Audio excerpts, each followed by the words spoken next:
Salut à toutes et à tous, c'est Ruby ici pour le 6ème épisode de Synopsis. Et en attendant de sortir le prochain épisode sur un gros jeu vidéo, on va reparler d'un film d'animation japonais. Et oui, vous l'avez compris, on retourne du côté des cadors des animateurs car on va s'intéresser à une production des studios Ghibli. Bref, installez-vous confortablement et c'est parti pour Souvenir de mardi.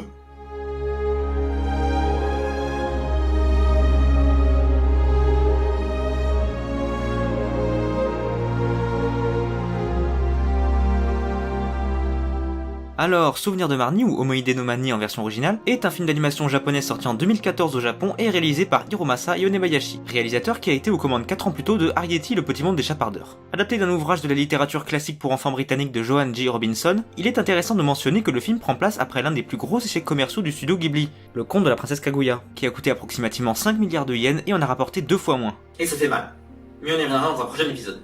Souvenir de Marnie a été un succès modeste rapportant plus de 3 milliards de yens pour un budget estimé d'1,5 milliard, ce qui a conduit le studio à faire une pause dans leurs activités et le réalisateur a quitté le navire pour aller faire des films ailleurs. Bref, le film commence par une scène introduisant le personnage de Anna, le protagoniste principal, une jeune fille de 12 ans solitaire souffrant d'asthme et de crise d'angoisse. On apprend qu'elle a perdu ses parents très jeunes et qu'elle ne sait rien sur ses origines. Depuis, elle vit avec ses parents adoptifs qui s'inquiètent de plus en plus pour elle. Voyant son asthme s'aggraver et suivant les conseils de son médecin, sa mère adoptive décide d'envoyer Anna à la campagne pour l'été chez son oncle et sa tante éloignés pour lui faire changer d'air. Une fois arrivée à destination, elle ne tarde pas à rencontrer leur air sympathique et accueillant. Il l'emmène en voiture, ce qui permet à Anna de découvrir avec des yeux curieux son nouvel environnement. On est donc dans la situation où l'héroïne découvre en même temps que le spectateur l'univers du film, car elle est envoyée seule dans un village qu'elle ne connaît pas. J'y reviendrai dans la conclusion, mais cette mécanique d'écriture corrobore en réalité une idée simple qui donne tout son sens au souvenir de Marnie. Bon, une fois installée avec son oncle et sa tante, Anna décide de sortir explorer les environs pour dessiner. Elle arrive soudain en vue d'une étrange demeure située de l'autre côté des marais. Ce manoir attire immédiatement sa curiosité et lui semble drôlement familier. Elle choisit de s'y rendre à pied, ce qui lui permet de constater qu'il a l'air inoccupé et chargé d'histoire. Essayant de regagner la maison, elle s'aperçoit que le niveau de l'eau a monté. Elle parvient finalement à rentrer grâce à la barque d'un pêcheur qui passait par là. En interrogeant son oncle sur la maison, elle apprend qu'elle est considérée comme hantée. Et la nuit venue, Anna fait un rêve dans lequel elle voit près du manoir des marais une jeune fille blonde à la fenêtre.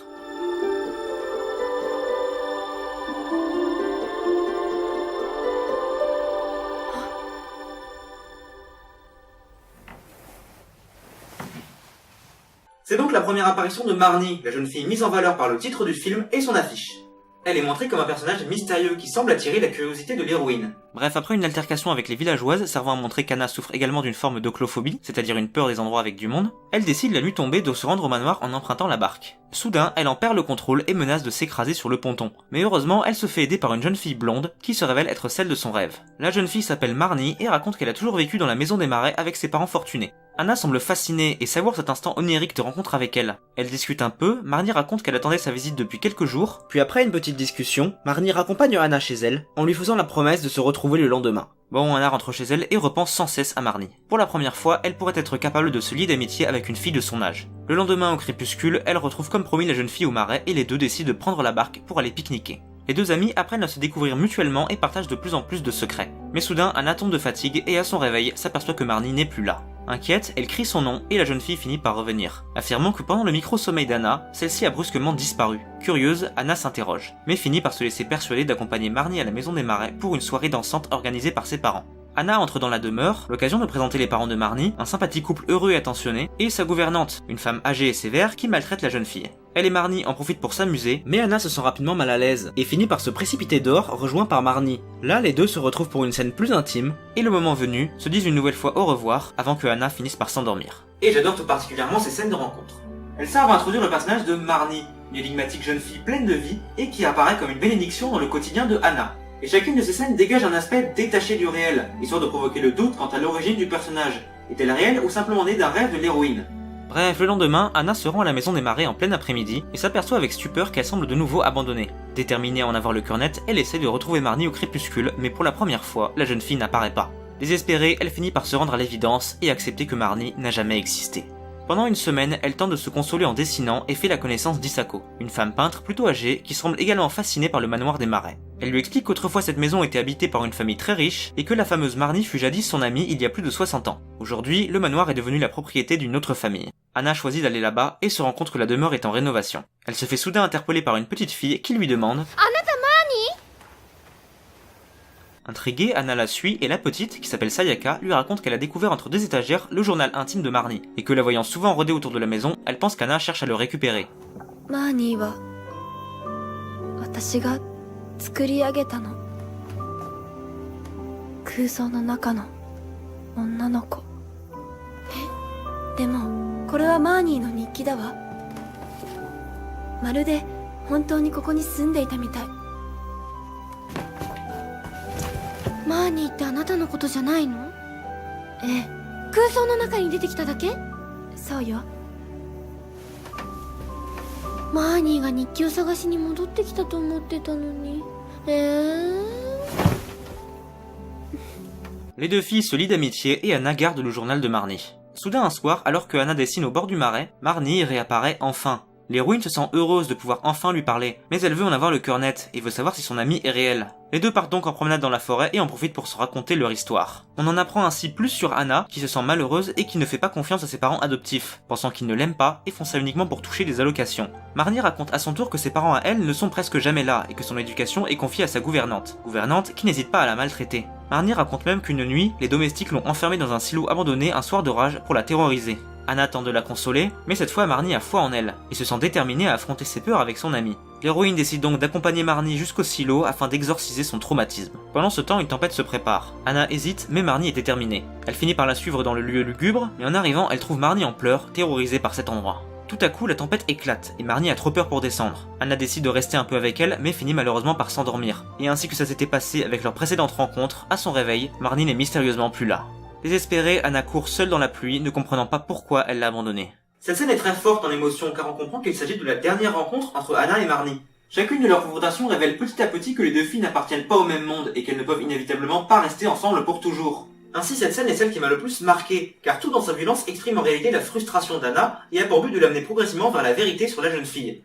Elle est retrouvée par Sayaka et son frère, inconsciente et fiévreuse dans la forêt. Anna est ramenée évanouie chez son oncle et sa tante, puis pour la dernière fois, elle rêve d'une retrouvaille avec Marnie pour une réconciliation et un adieu touchant. Bref, après ça, Anna fait le deuil symbolique de Marnie en rejoignant Sayaka pour lever définitivement le mystère sur la jeune fille des marais. Sayaka a trouvé dans la chambre une petite toile apparemment offerte à Marnie par Hisako. Anna et Sayaka vont immédiatement lui parler et la vieille femme accepte de raconter l'histoire de son amie d'enfance. On découvre donc que Marnie, maltraitée par sa gouvernante et ses domestiques, finit par épouser à l'âge requis son amie d'enfance et fonder une famille. À partir de là, le sort s'acharna sur elle. Son mari mourut de maladie et Marnie, rendue folle de douleur, fut contrainte d'aller dans un sanatorium et de mettre leur fille en pensionnat. Sauf qu'à son retour, sa fille ne pardonna jamais à sa mère de l'avoir éloignée d'elle. Elle finit par quitter la maison avec son petit ami alors qu'elle était déjà enceinte. Malheureusement, le couple trouva la mort dans un accident et Marnie décida de prendre soin elle-même de sa petite fille. Mais n'arrivant pas à supporter la perte de tant de proches, Marnie finit par s'éteindre de maladie. Anna se rend compte que la fille qu'elle a rencontrée était en fait le reflet d'une personne malmenée par le destin, et remercie Hisako d'avoir consenti à raconter cette histoire. Bon, pour finir, Anna dit au revoir à Sayaka, elles promettent de se revoir l'année prochaine, et Anna finit par se réconcilier avec sa mère adoptive. L'aventure se termine bien pour la jeune fille, qui n'oubliera jamais ce qu'elle a vécu en ces lieux. Et tout pourrait se conclure ainsi, sauf que, encore une fois, Souvenir de Marnie comporte un petit retournement de situation qui survient en fin de film. Et je suis là encore obligé de vous le révéler pour lever les dernières zones de brouillard sur l'ensemble de l'histoire. À la fin du film, la mère adoptive de Anna annonce qu'elle a retrouvé une vieille photo dans ses albums, représentant exactement la maison des marais, et qui aurait appartenu à sa grand-mère. Là, Anna comprend immédiatement que Marnie était en fait sa propre grand-mère, et que l'enfant dont elle s'est occupée avant son décès était en fait elle-même. Et son étrange aventure provenait en réalité des histoires qu'elle lui racontait, et qu'elle a maternées dans son esprit alors qu'elle était toute petite. La vérité sur Marnie est à présent claire pour Anna, qui choisit d'aller immédiatement le raconter à Sayaka et Hisako avant son départ. Et voilà comment se finit Souvenir de Marnie de Hiromasa Yonebayashi. Bon alors, comme je l'ai dit au début, la place du film au sein de Studio Ghibli est quelque peu particulière, car à l'heure où je vous parle, Souvenir de Marnie est leur toute dernière réalisation, La Tortue Rouge étant seulement une coproduction. Ce qui signifie que ça va bientôt faire 5 ans que le Studio Ghibli n'a plus fait de film. Et je vous avouerai que je trouve ça assez triste pour un film comme Souvenir de Marnie d'avoir été la cause de cet arrêt, car je trouve le film certes simple dans sa réalisation, mais néanmoins assez ambitieux dans sa narration, et surtout je trouve qu'il s'inscrit parfaitement dans la filmographie de son auteur. Yonebayashi ayant intégré les thèmes qui lui sont chers comme l'initiation par l'aventure fantastique, un héros souffrant d'un mal physique, et l'idée de découverte d'un monde en décalage avec ce qu'il connaît. De cette manière, il me semble pertinent de faire une comparaison entre Souvenir de Marnie et son film précédent, Arrietty, le petit monde des chapardeurs. Les deux films sont assez similaires dans le sens où le protagoniste, souffrant de maladie, se rend dans un lieu inconnu mais néanmoins commun où il vivra une aventure fantastique ayant pour but de le grandir. Et j'aime tout particulièrement cette idée d'aventure éphémère. Dans Souvenir de Marnie, le séjour d'Anna à la campagne est censé être exceptionnel, et il n'appartient qu'à elle de saisir l'occasion de vivre quelque chose d'unique. La rencontre avec Marnie a une portée initiatique, car elle lui permet de comprendre ses origines et de prendre enfin confiance en elle, ce qui lui permet de se lier d'amitié avec une personne réelle, Sayaka, ou de se réconcilier avec ses parents adoptifs. Bref, c'est un film que j'aime beaucoup pour son sujet et son histoire, et qui réussit à laisser son auteur exprimer des thèmes qui lui sont chers malgré son statut d'adaptation.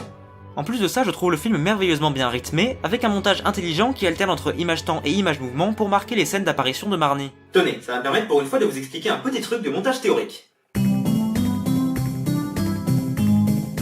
En montage, Gilles Deleuze a théorisé en 1985 deux catégories de raccords, qu'il a intitulées image-temps et image-mouvement. Basiquement, ils décrivent deux manières de raccorder une action avec un cut. Prenez par exemple moi qui effectue une action simple. Je prends ce coffret DVD de Princesse Sarah et je l'examine. J'utilise deux plans pour ça. Un gros plan sur le coffret, et un plan plus large sur moi. C'est un mouvement assez simple et sur ma table de montage, j'ai deux manières de cutter l'action. Soit j'effectue la coupe après avoir récupéré le DVD, auquel cas le cut survient dans un moment relativement statique, c'est ce qu'on appelle l'image-temps. Ou alors j'effectue la coupe pendant le mouvement de mon bras, ce qui permet de dynamiser l'action, c'est l'image-mouvement.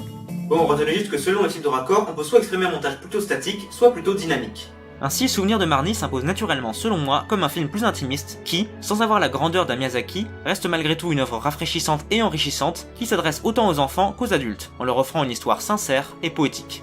Et c'est tout pour aujourd'hui. L'épisode est à présent terminé, s'il vous a plu n'hésitez pas à lâcher un commentaire sous la vidéo, à laisser un petit pouce bleu ou à vous abonner. Quant à moi je vous dis au revoir et à la prochaine où nous parlerons de...